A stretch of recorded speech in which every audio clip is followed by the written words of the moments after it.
call the network GothamQ because we sit in New York. It runs through Brooklyn and Queens, and there's another stretch that runs into Manhattan.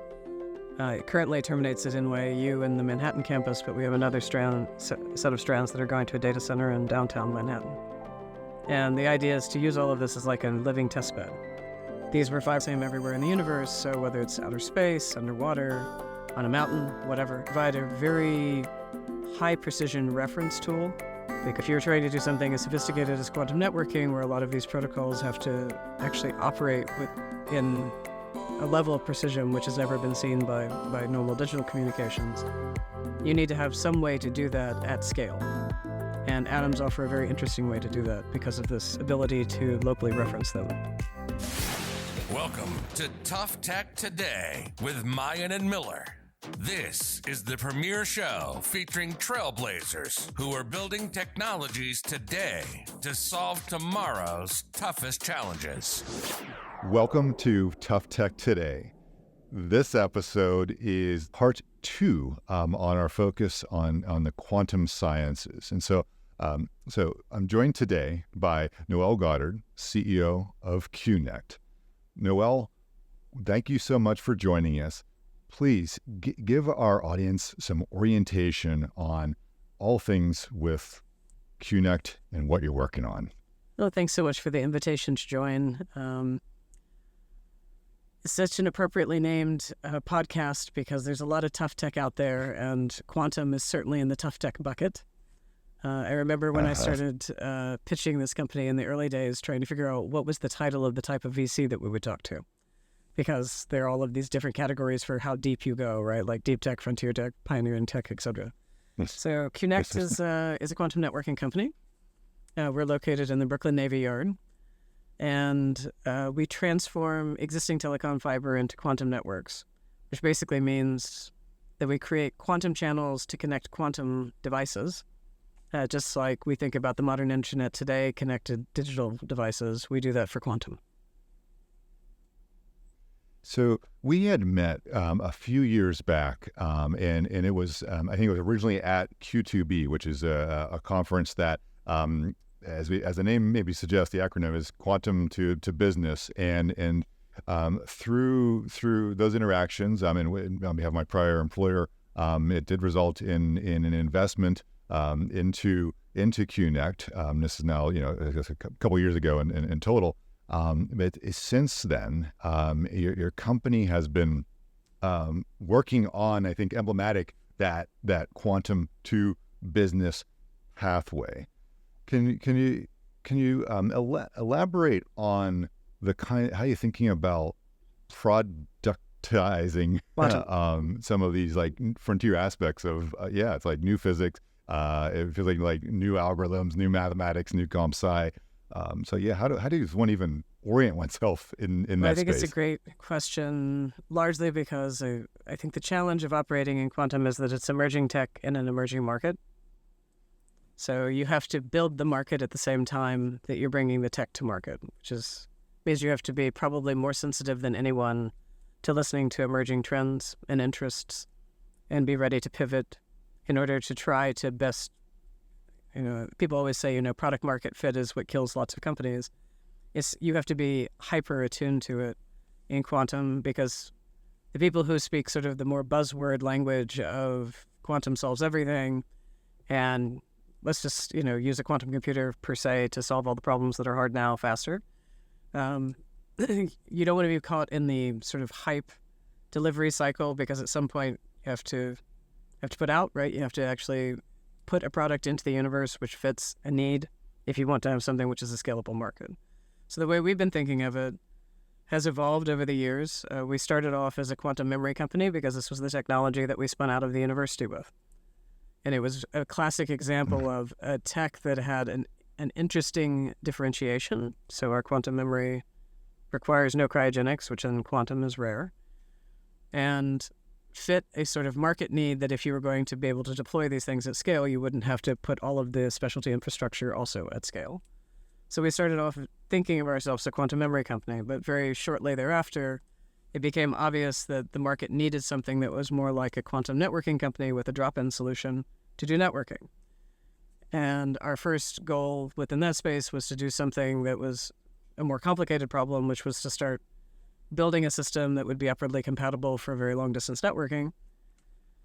And we started listening to the market again, and the market was saying, we don't even know what to do with short-distance networks. So then we backed up the dream a little bit to try to figure out what was the best fit for short-distance networking. And even within that space, we've parsed the market back a few times to say, what is it that's more of a near-term goal that could be something that's deployed by an early adopter today that would be a use case? And I think at least for quantum networking, the use cases tend to surround a lot of the secure networking, not surprisingly, because this is a great value proposition for quantum networking in general. But also not too far in the distant future, you could also think about networking quantum sensors. I think the quantum sensor world is more readily available right now than quantum computing by far. And it's still hard to get light out of a quantum computer. And even if you did, it's not sure that you would want to talk to another one that's 50 kilometers away. So that's a little bit more of a distant dream, I think, for the quantum computing world to do distributed computing. But distributed sensing is a very interesting prospect also. Can you help illuminate me on I understand, like, sort of, we might look at quantum computing, quantum sensing, quantum communications. So then Qunnect is going to be maybe straddling the or bridging between the sensing and communications aspect. And to now go a little bit deeper on that is, could you get school us a little bit on the basics of what kind of physics phenomena that you're able to utilize to help sort of set the stage for where these products are going to be looking? Sure. So I think first thing is first, there's sort of three quantum verticals. There's quantum computing, quantum sensing, and quantum networking. Quantum networking can touch the other verticals if they happen to be creating networked sensors or networked computers. But at its simplest level, quantum networking would be secure communications. So that's sort of like the landscape. Right. And what's important in all of quantum networking, whether you're talking about secure communications or the more sophisticated verticals, what you're trying to do is to create very high quality entanglement and distribute it over your network without losing any of that fidelity so that you can use it to wherever you have distributed it. So the basic tasks of generating high quality, distributing it over the network, preserving it during distribution, and validating that you didn't damage it are the basis for any type of protocol you would want to run, whether it be secure communications or distributed sensing, etc. So that's really what we focused on as a company, is to learn how to do that piece well. And then when you do that, then you can start enabling the other downstream applications. So is it that it was almost like the in some ways that the pieces kind of naturally line up in terms of the order of operations to be able to start to de-risk this I might call it like this sort of technology stack is that and that's where Qunnect has been able to provide that kind of early sort of value creation and value capture to other parts of, like, so the enterprise or the the ecosystem, and then that start to you build a lead in that way. I think so. I think I think a lot of what we've done is to say, what are the fundamental problems that would prevent us from being able to ever do things at scale, and continue to zoom out until we understood what is the most basic principle that we need to do very well before we could ever think of having something which is a multi-node network. And we work in atomic vapor, which there are several other quantum companies that do as well. A sort of classic quantum atomic product in atomic vapor is the atomic clocks that we use with GPS. We use the same vapor that they do, rubidium. And what's nice about it is that atoms are the same everywhere in the universe, so whether it's outer space, underwater, on a mountain, whatever, atoms provide a very high precision reference tool because you can always reference to them. And if you're trying to do something as sophisticated as quantum networking, where a lot of these protocols have to actually operate in a level of precision which has never been seen by normal digital communications, you need to have some way to do that at scale. And atoms offer a very interesting way to do that because of this ability to locally reference them. So something that our prior guest on Tough Tech Today, Francisco of Sandbox AQ, he had described that to us that the past century is about the like digital and the bits, and forward looking is that this century is about the atoms. And is it something I think that helps to sort of capture the enthusiasm that we have toward the potential power or capabilities of some of these quantum approaches. But then we get into I'm thinking like on the physical side of things. Can you paint for us what do the physical aspects of, say, Qunnect products and that in which it operates? What do those look like and feel like with physically getting this infrastructure in place? So what is this stuff that we need to be working with? Because it's not just intellectual at this point, right? What's very interesting is that Sandbox AQ uses atoms to sense things because atoms are sensitive to all sorts of fields that are produced, like magnetic fields and gravity. And they're exceptionally sensitive, so that makes them nice sensors. But atoms also can do other things. And in fact, what Qunnect uses atoms for is we use them to generate the entangled photon pairs that we use to communicate with. We also use them to store the photons whenever we want to store them in a quantum memory, and then we also use them as this reference tool. So it seems a little bit like black magic still, that you can have something that looks like a clear cylinder of gas. And if you pump it with two lasers, you create almost perfect polarization entangled photon pairs with exceptionally finely defined wavelength characteristics because you have to follow all of these conservation rules. So the physics of the process is called spontaneous four-wave mixing. We create the only entanglement source on the market right now that leverages it as the physical mechanism in which to produce the pairs. But what's great is that the process itself gives you the polarization entanglement for free as a function of pumping the atomic vapor. And we've done a few tricks here, of course, within our commercialization process to do so, where we now are able to get the rates of pair generation up to as high as 80 million pairs per second, which starts to look like real telecom rates. And it's the only source on the market, which is the more important piece of this, that produces photons which have a narrow line width that's sub-gigahertz. So there were other entanglement sources which are on the market that pump a crystal with some pump lasers in a process called spontaneous parametric down conversion. The process creates, again, entangled pairs of photons, but those pairs are typically very broad in line width, so they're typically terahertz at least. That's fine, except for the fact that if you want to interface photons that you're transmitting with some atomic device at the end of your transmission, you need to match the line width. It's almost like the impedance mismatch concept in electronics. So you need a photon of a certain line width to go into a device that has an acceptance line width, which is very similar.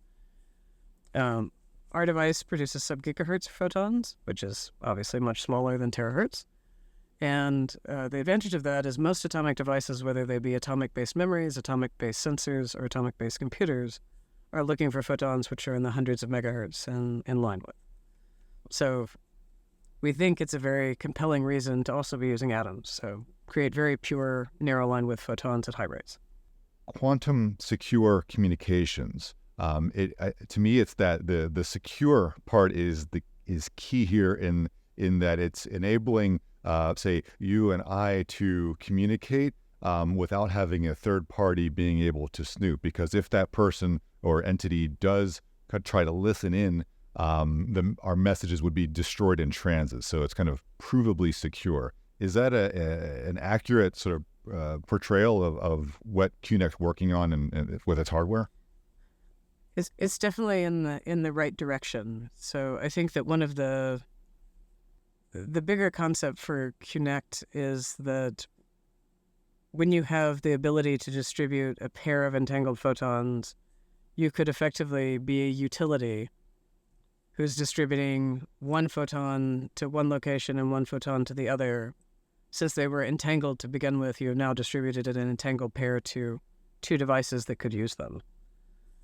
So I think in its most generic sense, Qunnect thinks of ourselves much more as a entanglement distribution network provider. However, when you start talking about secure communication protocols, like what you just mentioned, one which is very nice to think about and provably secure is if I create a pair of photons and I keep one and I send one to you, because there's something known about the process that created the photons, because they were created through a physical process like what we use. We know the relationship between the two photons. So for instance, our source produces polarization entangled photons where either both photons are horizontally polarized or they're both vertically polarized. So if I look at my photon and I have an H, I know you have an H. And if I look at my photon and I have a V, and I know you have a V, or vice versa. So it's a way for us to know what the other person has without having to communicate that. And it becomes the basis of secure protocols by saying, every so often we peel off on a time we both determine, right? 1 minute worth of data, or 10 seconds worth of data, or however much data you want to take, right? And we compare the strings that we received, and we say, are our strings still identical according to the rules which we know they should follow? If they're not, then something's wrong with the line, whether that's an eavesdropper or a noise. Obviously, that makes a big difference. So the other thing that Qunnect has worked rather hard on is being able to eliminate all of the environmental perturbations from the network situation so that we can provably say that when something is wrong in your expectation of the two strings that we've received, that it's indeed some other event happening, right? Which could be an eavesdropper. One of the key performance metrics then would be physical distance that we could have those two paired atoms kind of like sort of coupled or maintaining their relationship. Is that correct? So, yes. They maintain their relationship as long as they're still entangled. And this has to do a lot with the types of photons you produce and how hard it is to distribute them. So fibers are made of glass. And when you send a photon down them, the glass can change properties of the photon. So one of the devices that we build at Qunnect is all about trying to correct for real-time problems in the fiber. So we created something that's almost like noise-canceling headphones for a fiber, where it's constantly sending a signal to check and see what the real-time fidelity is. And it calculates it and then has a chip within it that ends up creating a compensation signal that's applied to all of the quantum information that's sent afterwards. Qunnect be able to leverage, say, existing fiber optic cable and that kind of infrastructure. I reckon it would be kind of like maybe now or in the future, like the so-called dark fiber that's been laid across in various parts of the world, and that's not being actively utilized, right? And then you got to put Qunnect componentry in there to sort of maintain that quality of signal, right? But that's the general idea, is you can kind of co-opt existing fiber. Correct. So with the funds that we raised in the end of 2022, we engaged a fiber provider in New York City that typically provides fiber to all of the other telco services, and asked if they could stitch together a network for us, which did not have any classical repeaters on it. There's no digital repeaters on those lines, so they're dark. But they do have all of the splices and patch panels that you would expect to have by trying to patch these things together across an urban environment. So we have one, we call the network GothamQ because we sit in New York. But it goes 34 kilometers. There's a loop that runs through Brooklyn and Queens, and there's another stretch that runs into Manhattan. It currently terminates at NYU in the Manhattan campus, but we have another set of strands that are going to a data center in downtown Manhattan. And the idea is to use all of this as like a living testbed. These were fibers that were in the ground and are in bundles today with regular telco fibers, some of which are decades old, and no expectation that they were going to be perfect because they weren't installed with this in mind. Is part of the strategy then is that by developing establishing actually the GothamQ, and I reckon that would bring together a variety of other sort of like-minded partners, maybe sort of academically with like NYU, as well as traditional like telcos that may have some of the infrastructure already in place, Qunnect and others, and then by demonstrating the successes on that, one, we're educating the market that it's possible. Two, we're showing the like key feature sets of what Qunnect is developing and productizing, and then now that would then help for maybe a future fundraise if needed, or be able to sell directly to those end customers. I imagine that would be like enterprise players that may want to start to pick up and set up these kind of secure communication links. So I'm laughing because I don't know any tough tech hardware company who wouldn't want more money. So I think everybody's always fundraising. But yeah, I think actively or slightly below the radar, but yes. But and yes. hopefully $1 in and $100 out or something is how the calculus works. But it's definitely, it plays back to the question you asked earlier, and that's this idea of it's always horrible to feel like you have a solution looking for a problem. Nobody ever wants to be in that boat, right? And there's all sorts of beautiful tech that unfortunately sits there. So product market fit is something that everybody should strive for in, the de-risking of technologies in these early stages. I think the telcos have been kind of interesting because in Europe they're much more risk tolerant to trying new things in the quantum area. In general, quantum networking has been better embraced by the EU than the US. In the US, it sits more so in a lot of government laboratories rather than in something which is more of a space which has both industry, government sort of combined. So what we've seen, and in fact we have strategic partnerships with a number of EU telcos who are already standing up test beds, and the solution that we were trying to provide over these years of building this product suite is something where somebody can take the suite of instruments in a rack, which we call Q-rack, and plug it into their fiber and then perform the exact same entanglement distribution protocols we're performing here in New York. So this is the year of us transitioning from being a component company to a rack company, a systems company. And the first one that we're offering we call Q-rack Gotham because it replicates what we're doing on GothamQ. And we have several test beds who are interested in it, both in the US and the EU, and a first customer in the US. What might you attribute the difference culturally with the way the sort of broadly the EU approach versus the, say, North American approach? Lots of technology goes in waves. I think America has had a much stronger VC community traditionally than Europe. And there certainly is a wave of technology that always rides, the sort of VC interest. And quantum certainly had the interest of the last few years. Now AI, of course, is one of the centers of where people are interested in putting dry powder right now. I think quantum networking has been around for longer than a lot of people may be aware. It came of age kind of in the earlier 2000s. And the US had some demonstrations. The EU had some demonstrations. The EU actually stood up a company, which is sort of I would suspect at this point the oldest company in quantum networking today, called ID Quantique from Switzerland. And they did a number of use cases, and it was interesting, but there was no imminent threat that drove companies everywhere to think, I need better cybersecurity tomorrow, let me rip out my infrastructure and turn it all into quantum.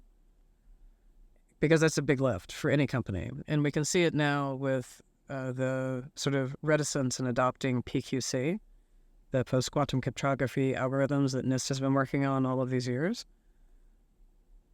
You can use existing computers. It's just different algorithms, yet people are very slow to adopt it because security is a very big deal.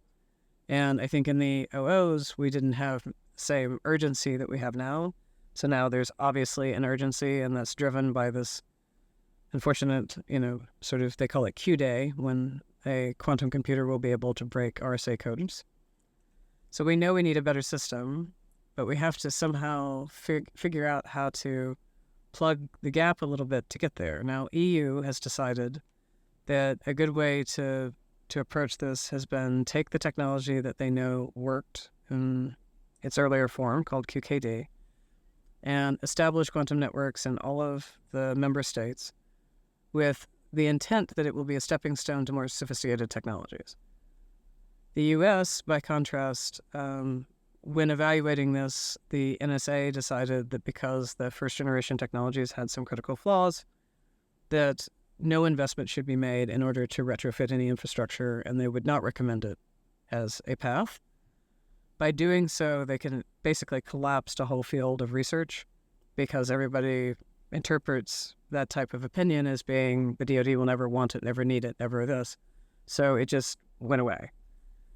There, of course, are many... When it's probably the opposite. Well, there's many new technologies, and we are an example of that. So we are a second-generation technology that solves all of the problems that were pointed to in the first generation, which is different but also solves things. So we always have to allow for things to grow. But I think that the reality is that something as hard as quantum doesn't evolve overnight. So the investment has to be early and the patience has to be long. Not because people don't know how to do it faster, it's because the tech is hard. You have to develop the instruments, you have to learn how to work with things which are innately very sensitive and very noisy environments, and figure out how to make all of this work at the type of robustness that we became accustomed to that allows us to do podcasts over streaming, right?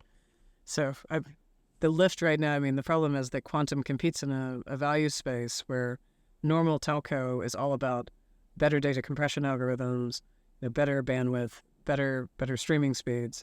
All of that is what drives modern telecommunications. Quantum exists in a space where the one thing they can win with now is security, but security always has something in the background of an existential threat, right? So do I do it today? Can I wait 10 years? What's the timeline? Is the defense drumbeat something that you've been sensing is getting sort of stronger, particularly among I would imagine like the United States, so demographics like the Department of Defense and the various branches that there's a greater willingness a greater recognition of challenges that Qunnect and some of your cohort members or companies would be solving together. And a greater willingness to be able to deploy, hopefully, like sort of equity-free, non-dilutive capital into the company to make it real and fit with some of the problem sets that they're facing. The Department of Defense budgets, because of course it's public money, things are always publicly available in terms of allocation. This time around had some very large allocations to various agencies within the broader umbrella, like DIU. DIU has a new emerging technologies division, which specifically had an announcement recently for new quantum sensor technologies. Quantum sensors are definitely seeing a lot of interest from defense because of their possibility of assisting in GPS-denied environments. So the idea that you would be able to find different landmarks on a global scale that were with high enough resolution to be able to act as an alternative mapping system is of great interest, because we already see cases now of GPS jamming, which of course is terrifying when we think of how much our lives rely on it. In communications, it always depends on which agency you're speaking to. There are a lot of agencies that worry about secure communications. But I would say that if you don't want to think only in the defense terms, the two things which are, as a free society, that we all want, right, is national security and economic security. And the threat of the economic security piece, if we can't keep things safe for all of the e-commerce that we have grown to use routinely all the time, if that becomes seriously threatened, then that's a much bigger problem to some extent that's outside of thinking about just the immediate hacking of enemies into the nation state. That's true. It's something that I guess, as a civilization, I think we got ourselves into a little bit of a pickle because like the internet early days was not designed to be so secure. It was kind of trusting of every node that they're not a bad actor. And now we've relied so heavily and moved so much to the internet, broadly speaking, that it's now like sort of shoehorning layers of security on top of that, where Qunnect may be able to then, I think, make it transparent to, so that your Joe Schmo user, yes. He or she's still going to be able to perform their transactions as they would hope to. People often ask me, like, what does it look like whenever Quantum is protecting all of my information? And I was like, hopefully you won't notice. I mean, that's literally, yes. I mean, the best systems shouldn't add so many things. I think all of us complain about too much 2FA and whatever, right? Whenever we're trying to get into some app that we want to use, and we've got the facial recognition, we've got the texting, we've got everything else going on, but there's a reason that it's there. And it's not that much of a hardship in order to, again, have peace of mind that your transactions are secure. Mm-hmm. Yes, and it's something that getting ready for Q Day, presuming it hasn't happened, is all in the name of it, right? I'm something that I think our audience would be really curious about is for you specifically, in terms of how some of your past background, and for listeners and viewers, Noel, among other credentials, has a PhD in this is curious, physics and biology from the Rockefeller University, and you look like a true New Yorker too in terms of sort of where you are, where you're living, and academic background. So can you talk to us a bit about some of your academic path, and then how that's led into the professional pathway? I mean, prior, serial entrepreneur in biotech before Qunnect. So yeah, I'd be happy to. How'd that come to be? So I started as an engineering student because I always was someone who likes to build things, and I liked the creative process of design. And I was fortunate enough to go to an institution called Cooper Union in New York, talking about New York institutions. But the problem was that I didn't like the jobs that I saw all of my upper level classmates were getting. It wasn't what I thought engineering was. And I think I had this sort of dreamy idea, like a lot of students, that you get to sit down and invent something every day, solve a problem every day. And there are some types of engineering that are that way, but the vast majority of my colleagues weren't getting those types of jobs. And then I took a summer internship in a laboratory, and something broke every day, and there was something else wrong every day. And then you had to prep for the next day. And I actually really enjoyed it. And I was like, actually, this is the pace that I'm looking for in terms of the come to work every day, looking at what's happening, getting a chance to interpret it, solve problems, come back and do it again. I liked that, and I told my parents I was going to switch to science, which there were no scientists in my family, so this was another one of those, like, what do you do with that degree question? And then I transferred to Brooklyn Polytechnic, which now is the NYU Engineering School, NYU Tandon, as I purchased it. But Brooklyn Poly was around since like the time of the Civil War, so it's an old engineering school and science school. And I was fortunate enough to start doing undergraduate research with somebody who was in the physics department that built all of their own instruments, all of their own electronics, did all their own machining. And it was really an extraordinary learning experience. And the laboratory specialized in levitated droplet research, which means you trap single aerosol particles and then study the very special physics associated with coupling light into these types of particles, which is ironically not a huge jump away from the quantum that I ended up in later in my career. But the school had all sorts of financial hardships, and at the time they went bankrupt, which eventually led to the NYU acquisition that they have now.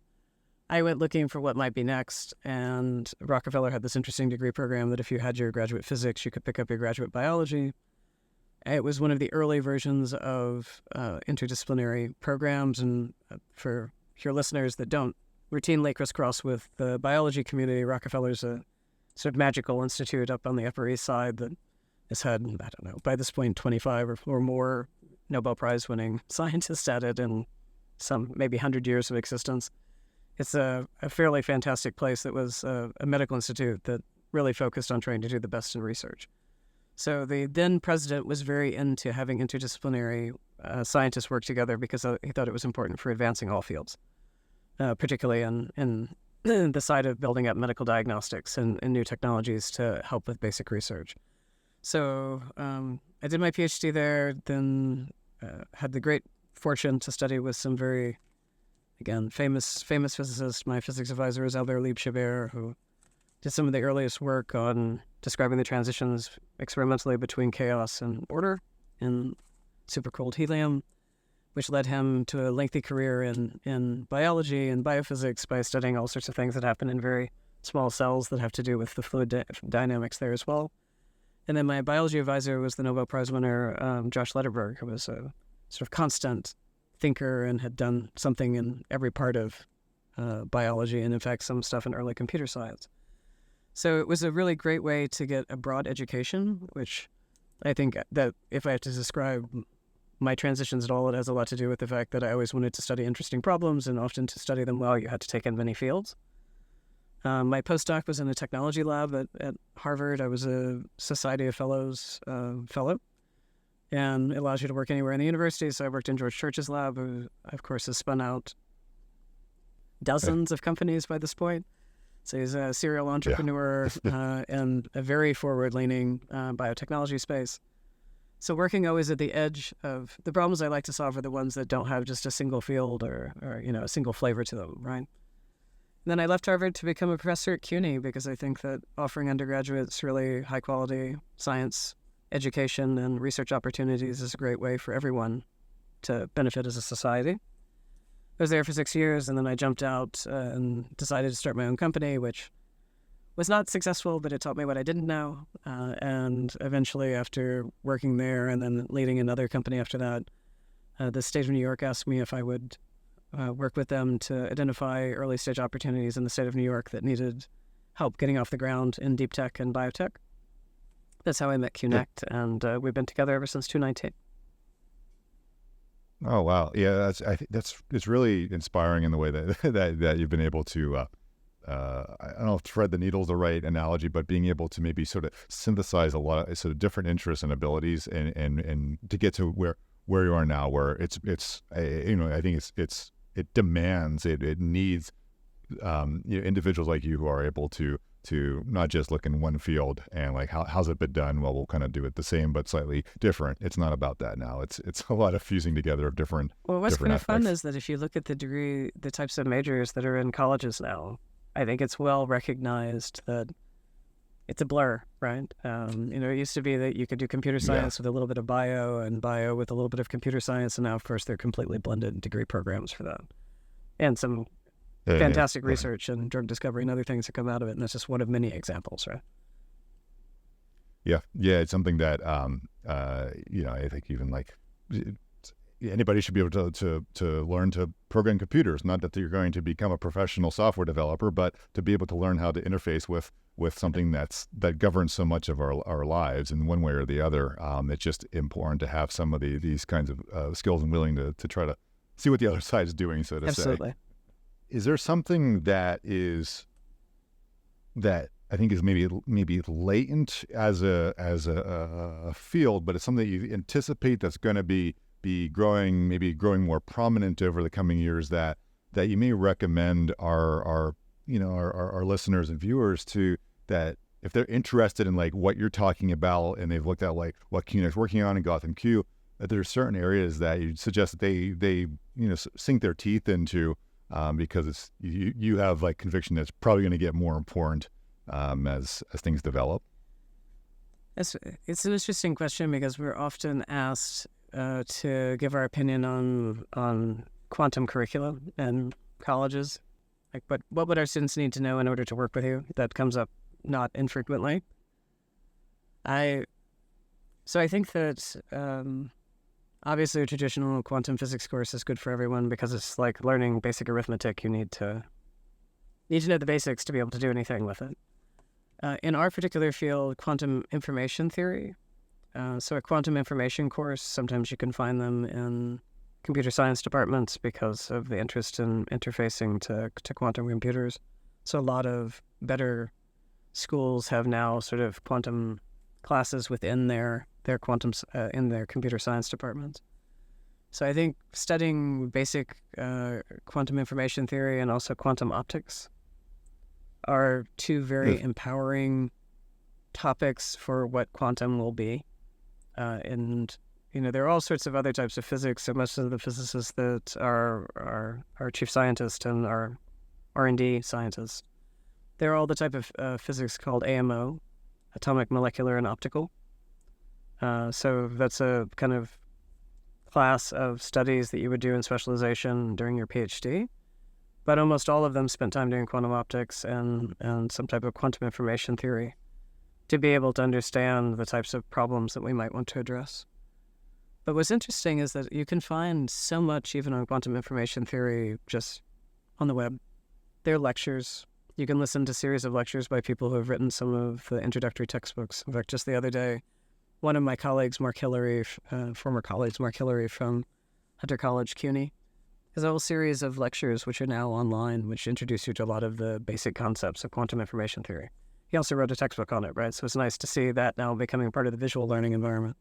I see. Yeah, and it's something that I'll also add that I found Q-Control's Black Opal course, which is kind of it's free to get started to learn to do some of the programming involved in that, and Jack Hillary's book for quantum computing, an applied approach that was helpful again for a little bit of that kind of tactical aspect of like, okay, I may intellectually sort of understand that there's like weird black magic stuff going on with atom to atom, but then also being able to make some progress on well, how do I program a machine to do this, or how would I begin to program a machine? But this is very, super I important. have to say that the world of open source everything has just changed the way people can learn.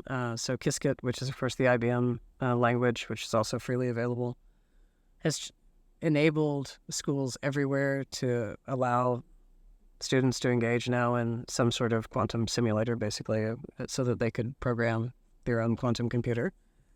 And then there are the sort of, I would call them more sophisticated things, which are coming out of companies like Inflection. So Inflection used to be called Quanta, and they also were an atomic vapor-based company. But they've been around for a long time, and they've done some very impressive things like putting a Bose-Einstein condensate experiment onto the space station. So it's one thing to work on very hard optics here. It's another thing to strap it on a bomb and get it up to some place and then make it work in zero gravity, right? So that's hard. But they now have effectively a Bose-Einstein condensate experiment on the cloud that you can interface with. So this entire idea of cloud computing has now extended out to sort of cloud experiments, and that is effectively what you're doing when you're programming some of these quantum computers. And it's also true when you're doing things like the Inflection tools called Octant. It's just amazing what you can do from the safety of your desktop. It's so exciting as we see some of these complex machines, if you will, that humanity's been developing, and that they sometimes they work well together, to really advance our knowledge. So other times it's like, why does the internet not work? Yeah. But so you can blame us in the future because we're basically going to be an infrastructure company, right? So we they're going to blame Cisco before they can blame us now. So yeah. Yes. Well, yeah. I think it's a great thing to aspire toward, and in the spirit of tough tech companies that science advantaged companies that can do a lot of the incredibly hard work to be able to take what we're seeing in maybe some like research papers and interesting weird experiments and be able to then turn it into what's hopefully something that really advances the way society works in some way or protects it in some way, and also hopefully for Qunnect's sake be able to make it into a business success in doing so. We certainly hope so. And that's the yes, yeah. That would be the goal. Well, yeah, that would be helpful, I'm sure. So I think that where something that resonates with me is your background that's in also having been a professor and the imperative to work with students, and that's something that it's important to help get the next generation prepared for what may come. Is there are there other aspects that are lesser known or surprising, that have been surprising to you that you may want to share with the audience, that stuff you did not expect when over the academic work and then transitioning into the startup work, and all the challenges that come with what you're facing right now? That's a big question. Are there some surprises? Oh, I think so. I would say that a theme that I've seen both in myself and almost every other academic is that when they step into business, it becomes difficult for them to understand that the communication to the audience, which now matters, right? So your target audience has to change drastically. There's a tendency in academia, if you're at the PhD level, et cetera, and you're talking amongst your peers, you would never distill the information away from the deepest of the details for fear that you weren't communicating the correct thing, but among a series of people where the jargon obviously is something which is a common language by that point. And it's very easy to get lost in the fact that you're only communicating with people who are experts in the same thing that you are all the time as an academic. And learning how to distill the information and the story is a huge part about learning how to communicate on the front end. And then I think the second part, which we touched on earlier, is learning to listen. My first startup company was a food safety diagnostic company. And I was convinced that it would be better for the world that if you could create a very inexpensive diagnostic for farmers to check for pathogen load on fresh produce, that they would want to use it because it was a value add. So make something the equivalent of like a dipstick, right? But it was exceptionally inexpensive and everybody would want to use it because, of course, nobody wants to give their customer a bad product, right, or make anybody sick. In reality, no farmer wants to throw away a crate of vegetables because some test just told him that there's an E. coli in it somewhere. So learning to listen to where it is that you did not size up the market correctly and understand how your tool is going to be used is like the first lesson in business. And there, of course, are plenty of other ways to start learning about how to work with farmers to do this correctly. But just because you think it's the right solution to a problem, if you're not in the industry, then you better be able to listen to people who are, right? Who will inevitably be your downstream customers. And I think that's helped us a lot at Qunnect. When we first started pitching Qunnect in 2019, we had no idea who would write a check for a company that needed to build a bunch of high-risk instruments in a hardware space. I had contacts because I'd been working in seed investment for the past 3 years. So I went out and I started talking to everybody I knew who was in secure tech who would invest in hardware. And every single cybersecurity secure tech investor looked at quantum like it was a pure research experiment that would never come to prime time, right? So it was totally the wrong community, even though you would think application-wise is exactly where quantum has been trying to go for all of these years. But the horizons and the timing were off. So you just have to listen. And then you spend your time, again, trying to refine. So I wouldn't say that it's been a surprise to me that the story is the same. I'm sort of comforted by the fact that we're capable of doing it and we've seen a positive trajectory by doing it. We've been very fortunate to find deep tech investors that have the patience to want to create something real. I think building value is something which is, it's almost a mission now because so many investors can build value, financial value, without building true value in a company. And hardware companies only have really one way to build value, right? They have to actually build the thing and the thing has to have market.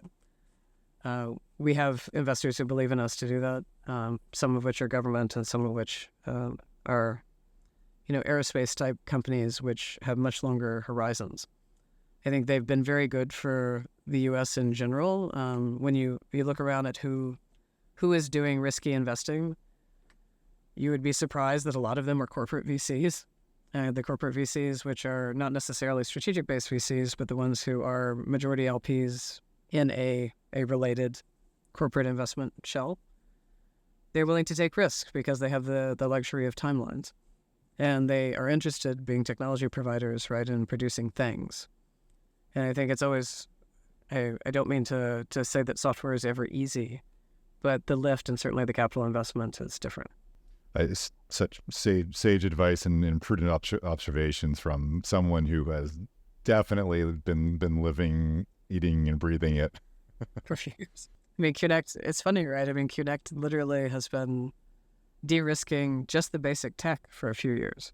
So that's something, I mean, for all of quantum, it's a good lesson. I think we see it now also with quantum computing. Yes. Yeah. It's something we all have to keep in mind, but also, the end outcome can be so changing, so amazing that it takes incredible people and incredible teams to be able to stay tracking on that. But you're doing it. We're just crazy. It's amazing. Exactly. Yeah. Well, that could be. Could be There's a went place into for the dream. everybody. Yeah. Yes.